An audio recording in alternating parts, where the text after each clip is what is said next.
영계 문화를 여러분에게 전해드립니다.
할렐루야.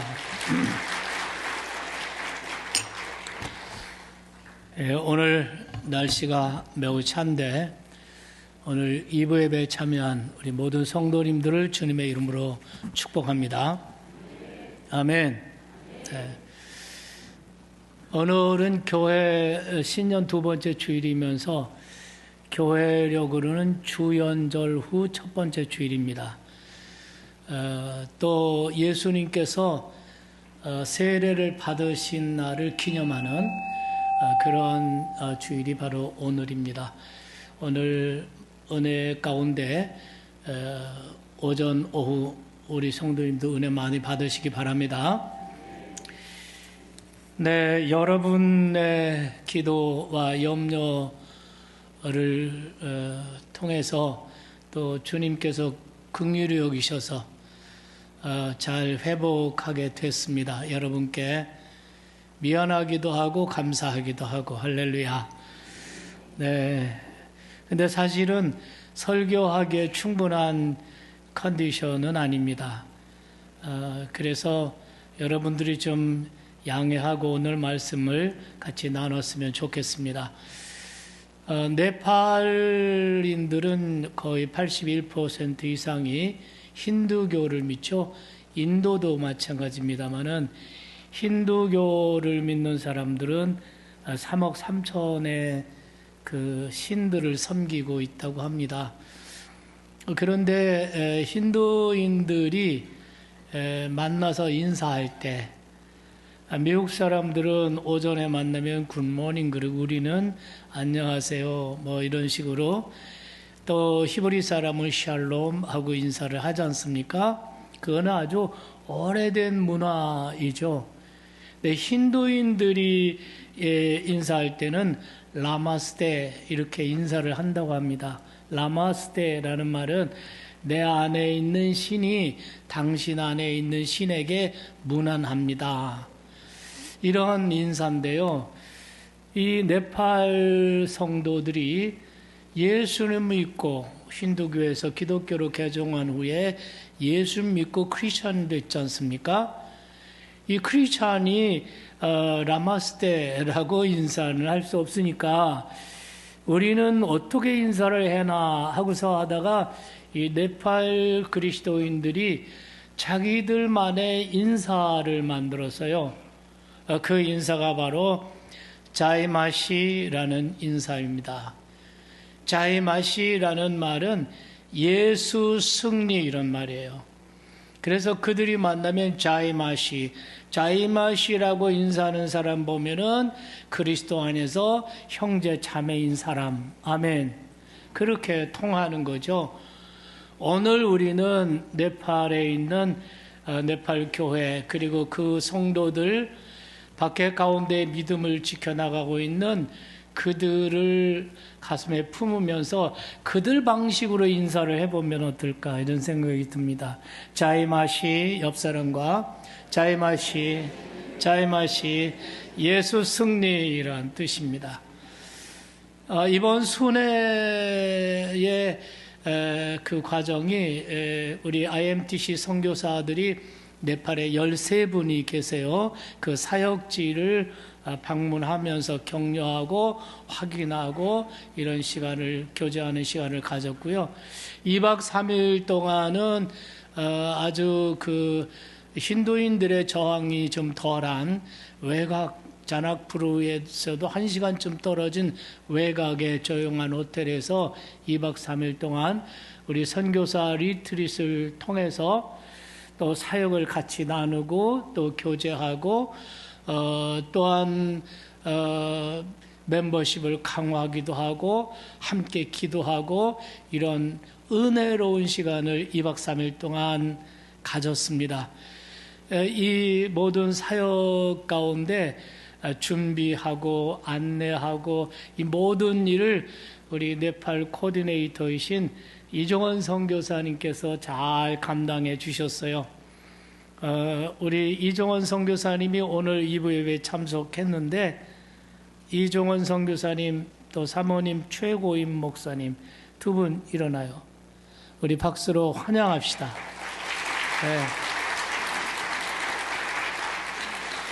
감사합니다.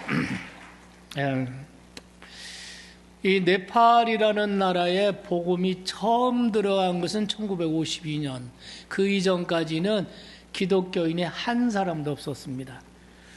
선교사 두 여성, 영국 출신의 여성 선교사가 들어가서 의료 활동을 했지만 복음을 제대로 전할 수 없는 완전 힌두교를 국교로 하는 왕정 체제였기 때문에 복음의 진전이 없었습니다.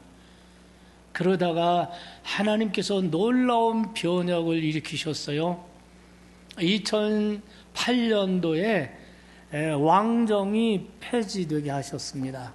국민들이 일어나고 봉기하고 민주화 운동하고 이래서 왕정이 폐지되고 그 다음에 민주공화국이 공화정으로 바뀌면서 그게 2008년이거든요. 그리고 선교사들이 들어가고 복음 전파 역사가 일어나고 할렐루야. 2023년도에 미국 국무부에서 발표한 자료에 의하면 2023년에 그 네팔 기독교 인구 개신교인이 4.6%, 4.6%는 3천만 명의 국민이니까 약 140만 명.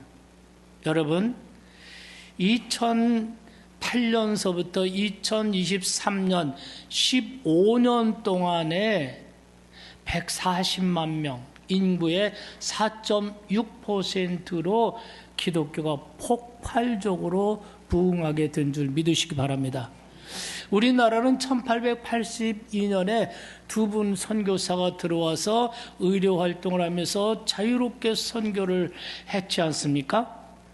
그리고 그 3.1운동 때 1919년이죠. 1919년 3.1운동 당시 그러니까 23년인가요? 35년 동안 1884년에서 1919년 3.1운동까지 35년 동안 복음을 전했는데 그 당시에 기독교 인구가 1%, 20만 명. 35년 동안 1%인데 15년 동안 4.6%. 이래서 네팔이라는 나라는 여러분 잘 모르시겠지만 세계에서 가장 빠르게 기독교 복음이 전파되고 있는 나라로 기록이 되고 있습니다. 힌두교인들의 박해를 받고 2018년도에 개종금지법을 발효해서 개종을 시키거나 세례를 주거나 이러면은 처벌을 받게 되는 이런 법이 발효되어 있지만 그러나 여전히 네팔인들은 힌두의 영, 카스트 제도, 이런 억압과 이 견고한 얽매임 가운데 그들의 영혼은 진리를 향하여 갈망하고, 믿습니까? 그들은 진리를 향하여 마음이 열려있는 이런 곳이 바로 네팔이에요. 그러니까 네팔에 정말 15년 동안 4.6%의 국민들이 예수 믿고 복음을, 이거는 기록에 별로 없는 폭발적인 그런 부흥의 역사입니다. 이런 일을 위해서 우리 이종원 선교사님이 그곳에 가 있고, 그리고 수많은 선교사님들, IMTC 13분의 선교사님들이 그 네팔에서 사역을 하고 있습니다. 여러분, 2018년도에 우리 교회에서 아시아 선교 대회를 했잖아요. 그때 참석한 선교사님 가운데 수레쉬라는 선교사님이 계셔요. 선교 대회를 마치고 그분은 그 자기 교회에서 설교할 때, 그때 마침 우리 이종원 선교사님이 그 예배에 참석을 했었는데요. 그 선교사님이 설교 시간에 이렇게 말하더라는 겁니다. 한국에 갔다 왔는데 한국이 너무나 좋더라. 깨끗하고 친절하고 은혜 받고 너무나 좋았다. 그러면서 자기의 마음 가운데 의문이 생겼다는 거예요. 그렇게 좋은 한국을 버리고 왜 이종원 선교사는 이 열악한 네팔에 와 있는가? 그래서 이종원 선교사님이 이렇게 말했다고 합니다. 한국을 떠나서 네팔 오는 거, 한국을 떠나는 건 아무 문제도 안 된다. 우리 예수님께서는 하늘의 영광을 버리고 우리를 구원하기 위해서 이 땅에 오셨다. 할렐루야. 그래서 성도들이 큰 은혜를 받았다고 합니다. 우리 선교사님들 가운데 빈도라 라이라는 선교사가 있어요. 국내선 비행기를 타기 위해서 공항 대합실에서 있는데 비행기가 2시간을 연착해요. 그래서 많은 얘기를 나눌 수가 있었습니다. 근데 그 빈도라 라이 선교사님이 이렇게 말해요.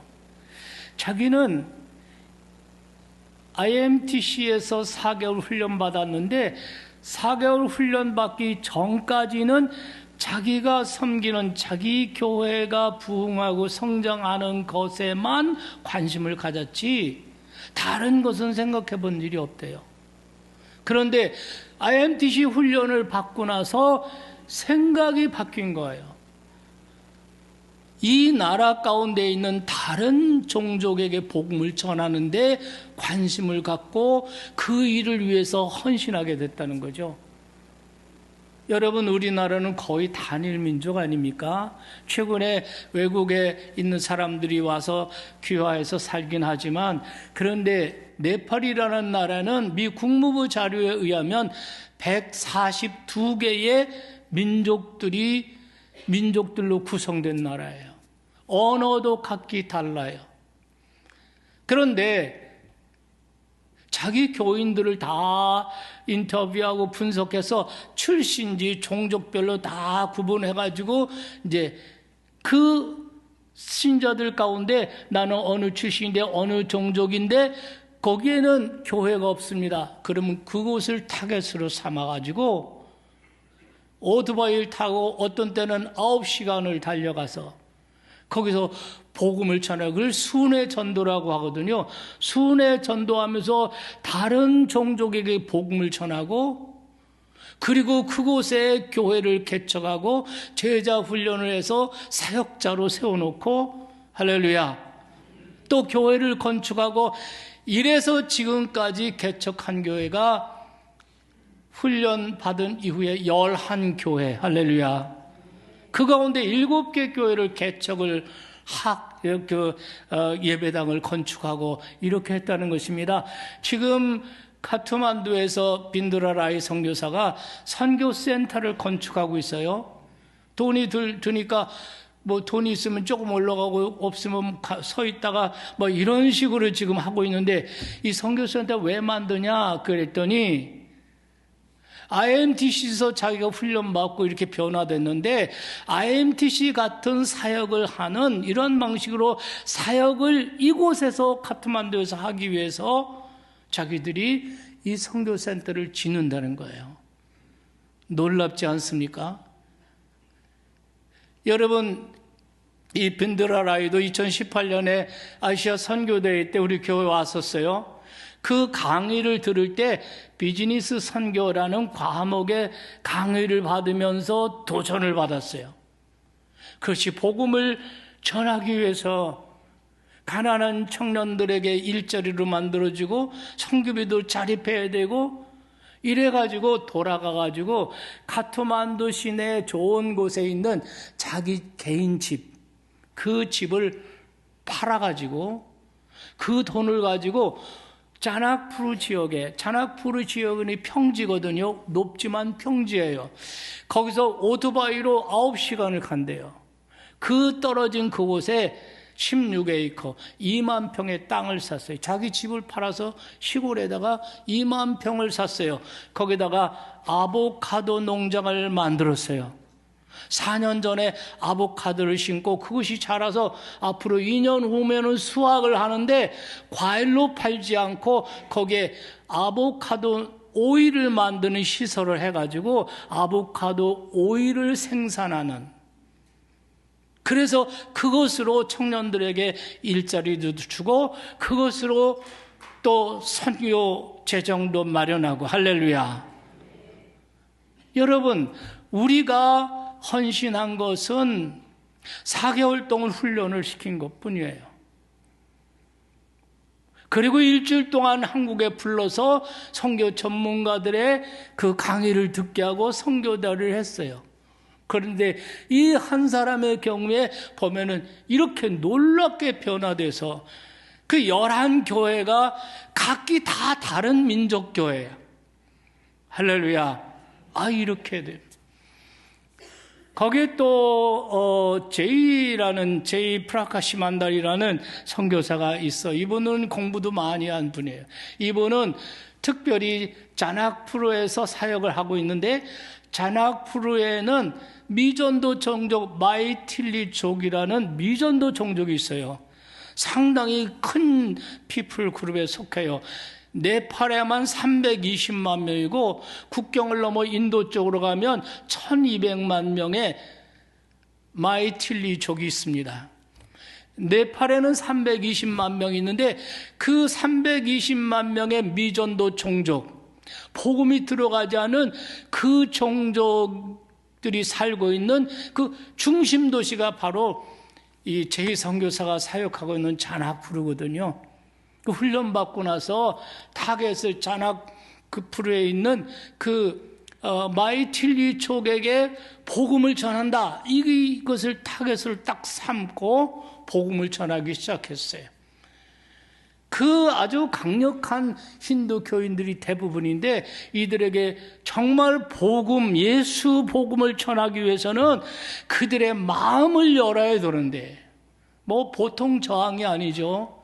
그 마음을 열어야 되는데, 이래서 하나님께서 지혜 주시고 모든 돕는 손길을 주셔서 NGO 단체를 만들었어요.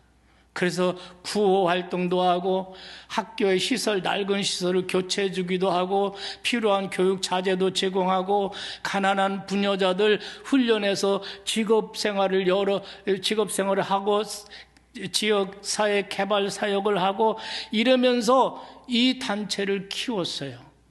이러니까 자나푸르시에서 이 제2선교사가 하는 이 NGO 단체 프로젝트를 주고 재정을 지원해주고 이 사역을 계속, 이 사무실도 가보고 거기에서 있는 일하는 스태프들도 만나고 했는데요.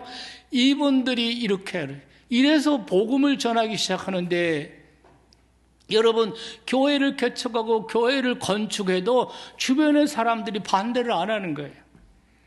왜냐하면 제2선교사가 행하는 그 선한 일들을 다 기억하고 있기 때문에 네팔인들이 마음의 문을 열고, 할렐루야, 이런 일을 한단 말이죠. 마이틸리어족 마이틸리족에게 복음을 전하기 위해서 그들은 마이틸리어라는 그 언어를 사용하거든요. 그래서 성경을 마이틸리어로 그 번역을 해가지고 그거를 어린이 그림 성경책을 출판을 했어요. 그래서 그것을 보급해서 아이들이 재미있게 그림 성경으로 예수님이 어떤 분이신지, 하나님은 어떤 분이신지를 전파하고 있습니다. 이거는 우리는 4개월 동안 그들을 훈련한 것 뿐이에요. 물론 우리가 그들을 향해서 재정도 보내고 여러분들이 협력 파송으로 혹은 단독 파송으로 여러분들이 그렇게 헌신했지만 우리가 한 일은 사실 우리 삶 전체로 말하면 얼마 안 돼요. 그런데 그 얼마 안 되는 재정, 얼마 안 되는 수고, 헌신 이런 것이 현장에서는 우리가 상상할 수 없이 그들이 복음을 전하는 용사들 된 것을 믿으시기 바랍니다. 여러분 2012년에 선교사 제일 처음 훈련해서 첫 번 보냈으니까 2012년 지금 얼마입니까? 13년 만에 저는 처음 그 현장을 직접 방문해서 확인했습니다. 우리가 하고 있는 사역이 얼마나 탁월한 전략인가. 선교지에서 선교사를 동원하고 훈련해서 파송한다.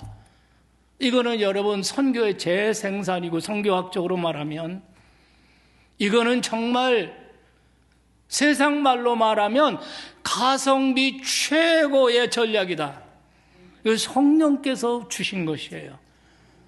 여러분 협력 파송하면 한 달에 여러분이 6만 원씩 낼 거예요. 단독 파송하면 한 달에 30만 원 낼 거예요. 이렇게 단독 협력 또 목장에서 후원 이 선교사들을 위해서 헌금하는 것은 단 1원도 다른 데로 가지 않습니다. 그 선교사들에게 그대로 갑니다. 그걸 가지고 그 선교사들이 사역을 하는 거예요. 정말 놀랍습니다. 여러분의 수고 또 여러분의 헌신이 현장에서 어떤 열매를 맺고 있는지 하는 것을 제가 직접 확인하고 왔어요. 하나님께 영광을 돌립니다. 우리 교회는 여러분이 아시다시피 아시아를 받은 교회예요. 아시아에는 2568민족이 살고 있습니다. 그 중에 60%가 미전도 종족이에요. 세계에서 미전도 종족이 가장 많은 지역이 아시아입니다. 아시아는 여러분이 잘 알듯이 불교, 또 힌두교, 또 이슬람 발원지입니다. 거의 미전도 종족은 이슬람 아니면 불교 아니면 힌두입니다. 우리 하나님께서는 우리 교회에 특별히 이 사명과 비전을 주셨습니다.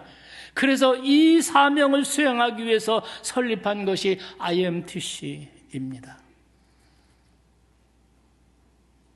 우리 교회가 지속적으로 하나님 나라의 생명의 복음을 전하고 아시아 복음화를 위해서 헌신하려면 우리 교회는 어떤 교회가 돼야 할까? 오늘 본문 13장 말씀에 보면 안디옥 교회를 우리에게 소개해 주고 있어요. 안디옥 교회는 세계 선교의 플랫폼으로 쓰임받은 교회입니다. 선교사를 제일 처음에 보냈고 선교 그 위대한 과업에 하나님께서 플랫폼으로 사용한 교회가 안디옥 교회예요. 우리 교회가 롤 모델로 삼고 있는 교회 중에 하나가 안디옥 교회인 것입니다. 저는 1982년도 목회를 시작하면서부터 우리 참좋은 교회의 롤 모델로 두 교회를 생각했습니다. 하나는 성령 충만, 사랑 충만했던 예루살렘 교회. 사도행전 2장 42절 말씀부터 쭉 보면 그 교회가 어떤 교회였는지 우리는 잘 알고 있어요. 우리는 그 교회 모습으로 나가야 할 줄로 믿습니다. 또 하나가 선교 지향적인 안디옥 교회. 이 두 교회가 우리 교회의 롤 모델이에요. 우리가 바라는 교회 상입니다. 우리는 이 교회를 지금까지 힘있고 바른 교회라고 불렀습니다. 우리 교회가 힘있고 바른 교회가 돼서 아시아 선교의 플랫폼이 되고 그 아시아의 수많은 영혼들 우리가 다 할 수는 없지만 그러나 아시아 선교의 한 모퉁이에서 하나님께서 우리에게 주신 전략, 하나님께서 우리에게 주신 영적 모든 자산을 가지고 복음을 전하는 그 일을 계속하려면 우리는 안디옥 교회를 한번 연구해 봐야 돼요. 안디옥 교회를 하나님이 왜 세계 선교의 플랫폼으로 사용하셨는지, 우리가 정말 선교하는 삶을 살고 선교하는 교회가 되려면 우리 교회는 어떤 교회가 되도록 우리가 함께 힘을 합해야 되겠는지. 첫째, 교회가 온전히 하나 되어야 한다는 것입니다. 오늘 1절에 보면은 안디옥 교회 5명의 지도자들이 쭉 나와요. 이 지도자들의 면면을 보면은 흑인도 있고 백인도 있고 유대인도 있고 이방인도 있고 본토 사람들도 있고 외지에서 온 사람도 있고 보수적인 사람도 있고 진보적인 사람도 있고 그리고 부유한 사람도 있고 가난한 사람도 있고 바나바는 부유한 사람이었습니다. 나이가 많습니다. 사울은 젊은 청년이었습니다. 거기에 또 마하나엔 같은 이런 사람은 헤롯 왕과 유모가 같았어요. 그러니까 왕족이었습니다. 이렇게 다양한 차이가 있었지만은 안디옥 교회는 그리스도 안에서 하나 된 공동체를 이루고 있었다는 것이에요. 여러분, 우리가 이 지역에 예수 복음을 전해야 하는 책임이 우리 교회에 있고 아시아에 복음을 전해야 하는 책임이 있다면 이 책임을 힘있게 감당하기 위해서는 우리가 다 차이가 있지만 경제적인 차이도 있고 지식적인 차이도 있고 성격적인 차이도 있고 많은 차이가 있고 생각과 모든 것이 다 다르지만 그리스도 안에서 하나된 공동체, 하나됨을 이루어 나갈 때 교회가 힘있게 이 지역에 복음을 전하게 될 줄로 믿습니다. 그렇다면 여러분, 우리가 하나되게 하는 요소가 무엇일까? 하나되게 하는 요소, 그 하나되게 하는 요소가 에베소 4장 2절에 있습니다. 모든 겸손과 온유로 하고 인내로써 또 사랑 가운데 서로 용납하라 이랬어요. 겸손, 온유, 인내, 사랑 가운데 서로 용납하는 것. 이 네 가지가 교회의 많은 차이를 극복하고 그리스도 안에서 하나 되게 하는 요소라는 거예요. 서로 잘났다고 자랑하고 서로 잘났다고 교만하면 하나 될 수가 없어요. 여러분 사역위원회에서, 여러분이 속한 사역팀 속에서, 여러분이 섬기는 기관 속에서 여러분이 모든 겸손과 온유로 행하시기 바라요. 말을 하든 행동을 하든 자기를 낮추고 상대방을 존중히 여기고 섬기고 서로 용납하고, 할렐루야, 서로 받아주는 거예요. 서로 용납하는 것이, 이 사람은 이래서 싫어, 이 사람은 이래서 틀려, 이게 아니에요. 서로 용납하는 거예요. 나도 연약하니까, 나도 부족하니까, 할렐루야. 이렇게 해서 교회의 하나됨을 이룰 때 지역 복음화, 아시아 선교에 쓰임받는 선교에 최적화된 교회가 될 줄로 믿습니다. 두 번째, 교회가 온전한 예배를 드려야 합니다. 여러분, 바로 이 안디옥 교회는 온전한 예배를 드리는 교회였어요. 그 온전한 예배가 뭐냐? 온전한 예배가 무엇이냐? 여러분, 오늘 여기 말씀에 보면은 이렇게 되어 있죠? 2절 말씀인가요? 2절에 보면 주를 섬겨 금식할 때 이런 말이 나요. 주를 섬기다, 주를 섬겨 금식할 때, 섬기다는 말과 금식하다는 말이 같이 나와요. 섬기다는 말은 영어로 두 가지 단어로 번역할 수 있어요. 하나는 worship, 예배를 말하는 것이죠. 또 하나는 서비스, 봉사, 섬김을 의미하는 거예요. 그런데 그들이 예배할 때 금식했다 그랬어요. 금식이라는 것은 단순히 밥을 먹지 않는 거, 단순히 금욕이나 또는 자기 고행이나 이런 것이 아니에요. 이 금식이라는 성경에 나오는 이 금식의 본질은 세 가지예요. 자기 비움입니다. 자기 욕망, 자기 생각, 자기 야망을 내려놓는 거예요. 두 번째는 집중하는 거예요. 하나님의 뜻과 하나님의 음성을 온전히 알기 위해서 거기에 온 마음을 기울이는 거예요. 하나님의 말씀에, 하나님의 뜻에 온 마음을 다해서 기울이는 것입니다. 그리고 세 번째로는 의존이에요. 내 힘을 의지하는 것이 아니라 하나님만 의지하고 하나님의 인도를 간절히 구하는 거예요. 그게 금식하다는 뜻이에요. 그들이 예배할 때 어떤 예배를 드렸나 하는 것을 우리가 잘 알 수 있어요. 그들이 예배할 때에 자기를 내려놓았어요. 자기를 내려놓았습니다. 그리고 하나님께 집중했습니다. 그리고 하나님의 인도하심을 간절히 구했어요. 그런 교회였어요. 그런 공동체였습니다. 요즘 말로 말하면 예배의 진심인 교회였다는 거예요. 얼마 전에 제가 커피를 좋아하기 때문에 어느 목사님 소개로 제가 포천인가? 포천에 있는 커피 공장을 갔어요. 목사님이 은퇴하고 나서 커피 공장을 하시는데요. 어떤 목사님 소개해서 제가 거기를 갔는데 거기서 제가 느낀 거. 이 목사님은 커피의 진심이구나. 우리는 요즘 말 하잖아요. 커피의 진심인 사람. 그러니까 커피 맛이 달라. 똑같은 원두를 가지고 전혀 달라. 할렐루야. 예배의 진심인 교회. 예배는 이벤트가 아니에요. 종교의식이 아니에요.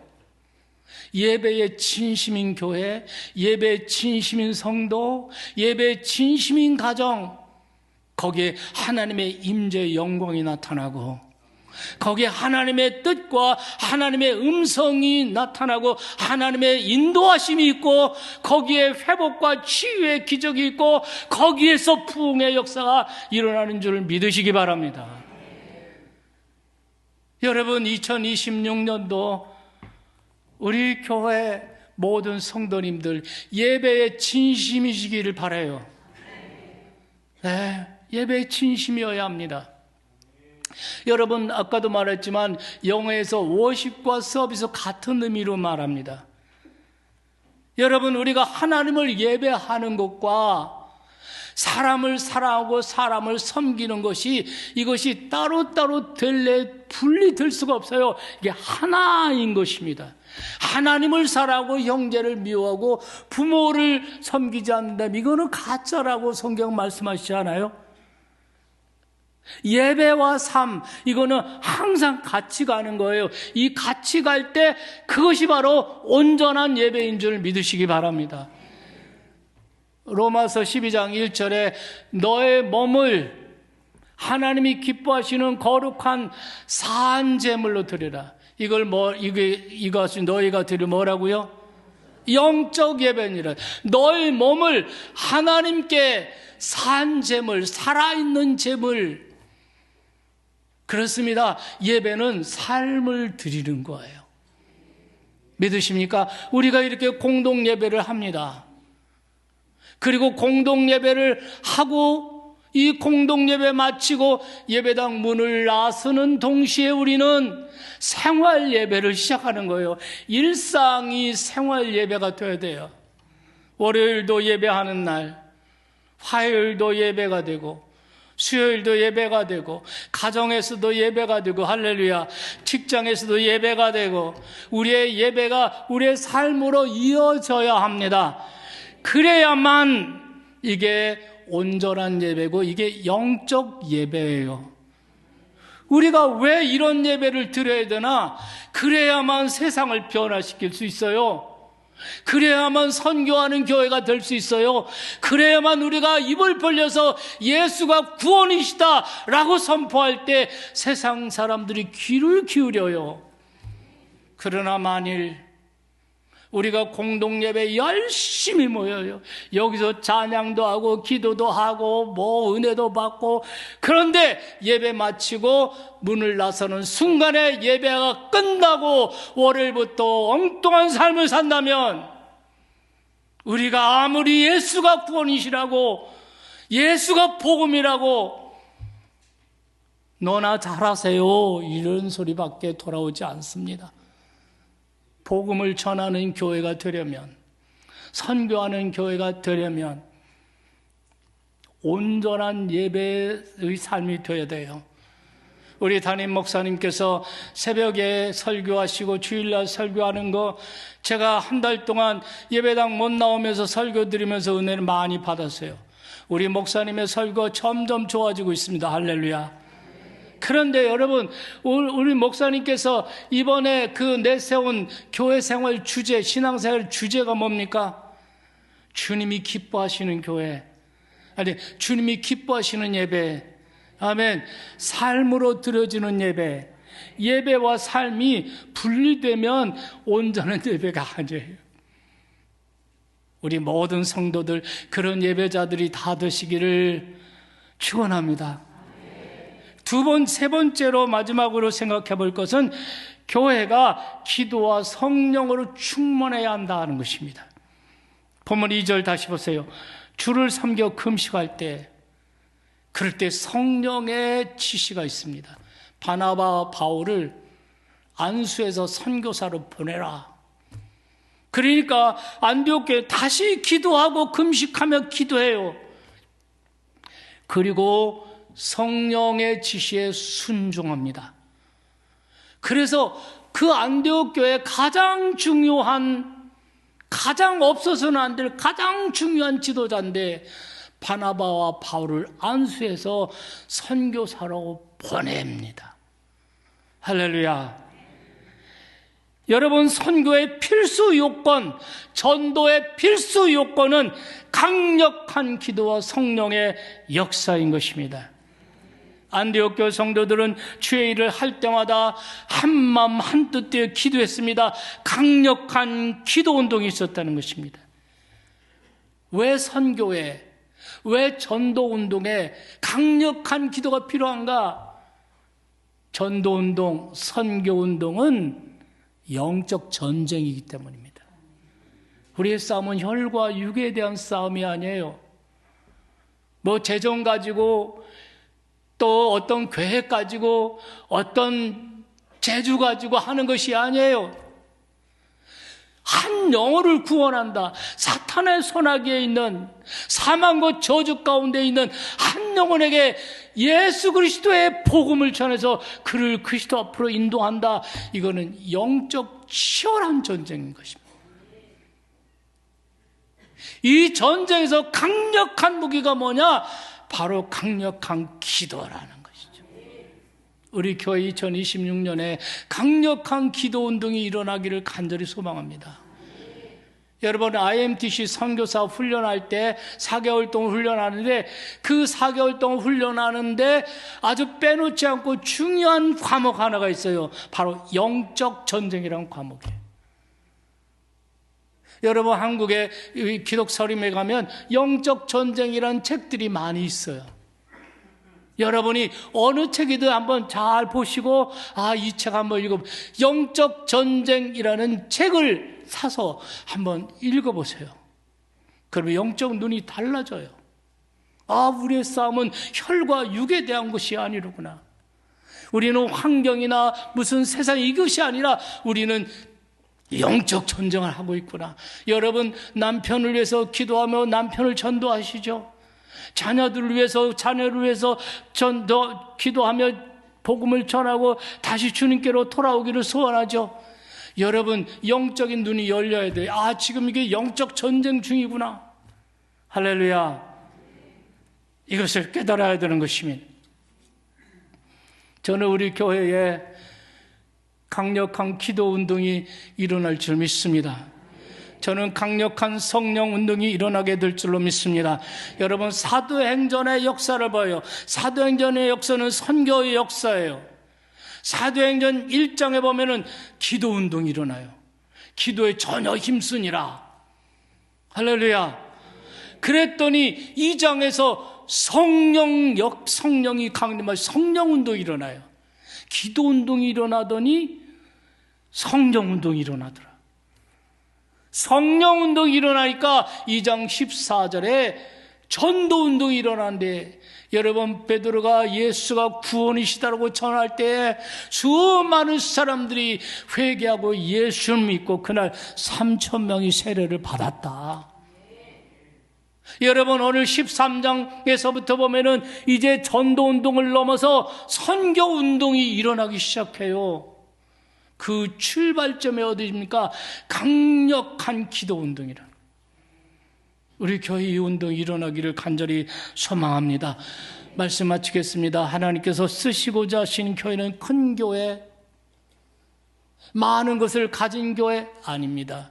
기도하는 교회, 성령 충만한 교회, 성령의 지시를 받고 그 성령께 순종할 줄 아는 교회. 그러므로 여러분 우리 교회는 무엇보다도 하나 되는 교회로 힘써야 돼요. 교회가 온전히 하나 돼야 돼요. 그리스도 안에서 서로 용납해주고 오래 참아주고 모든 겸손과 온유로 말 한마디를 해도, 어떤 사역을 해도, 어떤 것을 협력해도 모든 겸손과 온유로 해서 성령의 하나 되게 한 것을 힘써 지켜나가는, 그래야 파워가 생기는 거거든요. 믿으시면 아멘 합시다. 여러분 또 두 번째 뭐라고 말했습니까? 예배의 진심인 교회. 아멘. 예배 시간에 자기를 비우는 거예요. 자기 생각, 자기 예망 다 내려놔요. 하나님의 음성, 하나님의 뜻에 온 마음을 집중하는 거예요. 믿습니까? 그것이 뭐냐면 예배의 진심인 교회예요.